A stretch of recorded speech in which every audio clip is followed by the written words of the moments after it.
It's August 31st, last day of August. We're just leaving the airport. We're just seeing off again. Tom. Yeah. Do I go to Yale Boulevard? Yeah, you want to take a right on Yale Boulevard.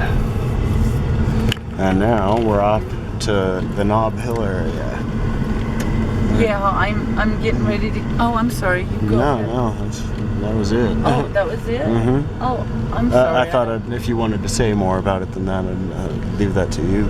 Okay. In this case. Well, I'm getting ready to go to a really important meeting. In fact, I would say that this is one of the most important meetings of my life. I would put it up in the same category with the other most important meetings in my whole life that have to do with the same subject. It's the subject of Buddhism. And I'm meeting with some people to talk about Buddhism. And to me, even if they called us up and said, we've nominated you for an Oscar, we want to meet with you, that could never compare to this meeting that I'm going to right now. Buddhism is so much more important to me than anything else.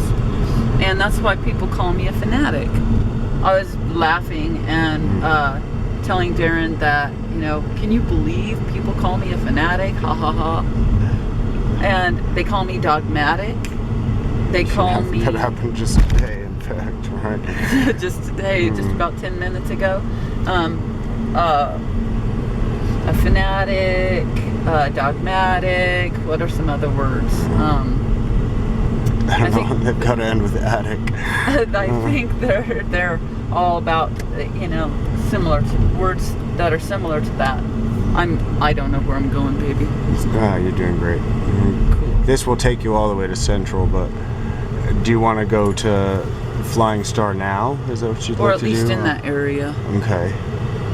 Are you cool with that? Yeah. Do you need to go make a stop? Let's make a stop real quick. If you see some place to stop, like McDonald's or something, holler. Okay, there is a McDonald's at Central and Yale, so we could just take this all the way to Central and Yale. And I could go and I have not been able to consume enough coffee today. I don't know why. Well, I don't mind drinking some more. I haven't hardly had any. So, really, did I drink yours or something? I don't remember. I think I drank it. Well, you drank a little of it. I gave you the rest. So yeah, I'll run in and get us that. And my baby, do you need something to eat before your meeting? I just ate. So yeah. I'm tired of eating at McDonald's, but we'll figure that out. All right. There's a taco place. Yeah. What did you eat? I had huevos rancheros at this weird Mexican food place. Was it good?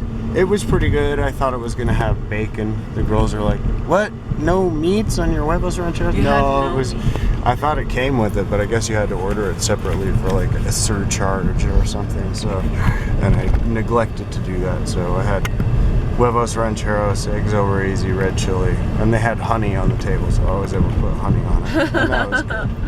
Yum, baby. Yeah, it was good. It was good. And I ate it all. So Tom was happy.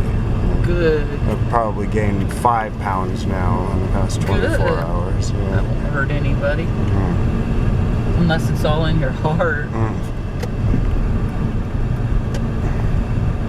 But anyway, I was not quite done with what I had to say. I don't want to end on saying. Of course not. I'm sorry. I figured this out.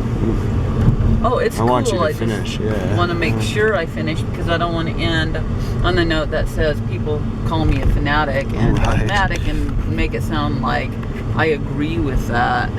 Fanaticism means that you're willing to hurt people, kill people, coerce people, manipulate people, damage people, and violate people to spread your teaching, which I haven't made all of those mistakes, but thank goodness. But I've made a few of them. I will admit that. I've made a few of those mistakes.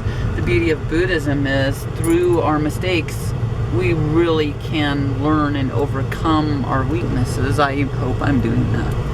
So like a fanatic will go and bomb innocent civilians to perpetuate their belief or to defend their belief.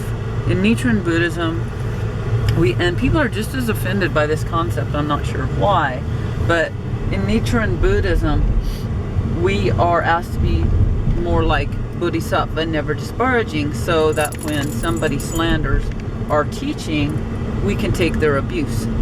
But we also bow to their Buddha nature at the same time. So, in other words, we refute erroneous views. That's what it means to practice Nichiren Daishonin Buddhism. We differentiate and discriminate between erroneous philosophies and the truth. That's the most compassionate thing you can do. And because of that, people call me fanatical, dogmatic. And really, to be honest, it's their own ignorance. It's their own blindness that doesn't allow them to see the profundity of what I'm sharing. I'm sharing something that other people shared with me. This isn't my own personal Jody Drinkwater's religion. I am sharing the teachings of Nichiren Daishonin, his teachings. And I'm just practicing Buddhism as he practices Buddhism. Cool. And he was abused, vilified, exiled, banished, nearly beheaded, and all sorts of wonderful things for the sake of this teaching. And I practice of the same mind as Nichiren. So therefore, similar things happen to me. I'm abused, I'm vilified, I'm hated, but it's worth it to me because I love Buddhism so much. It's worth it. Why do I love Buddhism so much? That would be the question. Why is this person willing to be vilified, hated, persecuted, basically, for what she believes? I'm betting that you could answer that. Well, I can, because it makes me happy. It works. It's the truth. If it weren't the truth, I would be, I don't know, I can't explain it. But I'm showing actual proof of how this practice makes me happy, and people can still deny it. I'm showing actual proof of my life transforming before their very eyes. Through Facebook, through my daily life, through our film project, through my relationship with you, and yet they can still be blind to all of this. That's absolutely, it's actual proof. It's factual. And so, it's the blindness that we're trying to open the eyes, pull people out of the cave. And it's painful, as you and I know, to be pulled out of that cave. It hurts terribly. It's torture, in fact. But we have to do it anyway for people out of our compassion.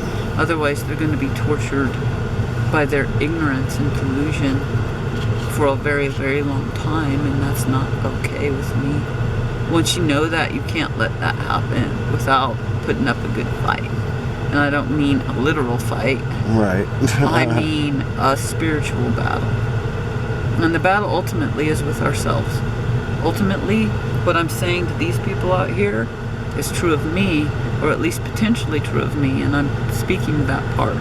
Now what'll happen is it'll manifest in me, and then I have to fight it within myself too. It's really bizarre the way this practice works, because what you speak out against out here, you see people who say, homosexuality is wrong, even though I don't believe that homosexuality is wrong. But what you then find out is that they're homosexuals, right. And it comes out in the media that they are. So in a similar way, and that happens in a lot of cases where people, get really passionate about something and speak out against it. Well, the same thing happens for us if we see an evil. And again, homosexuality, in my opinion, is not evil at all.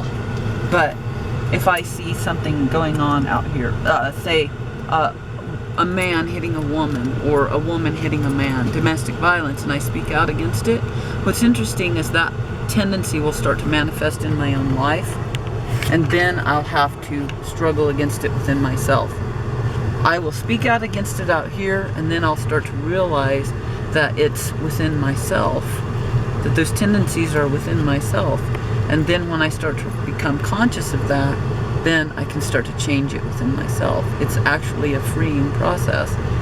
But if we skip the part where we speak out against it in our environment, it's never going to manifest it in a way that we can recognize it in ourselves.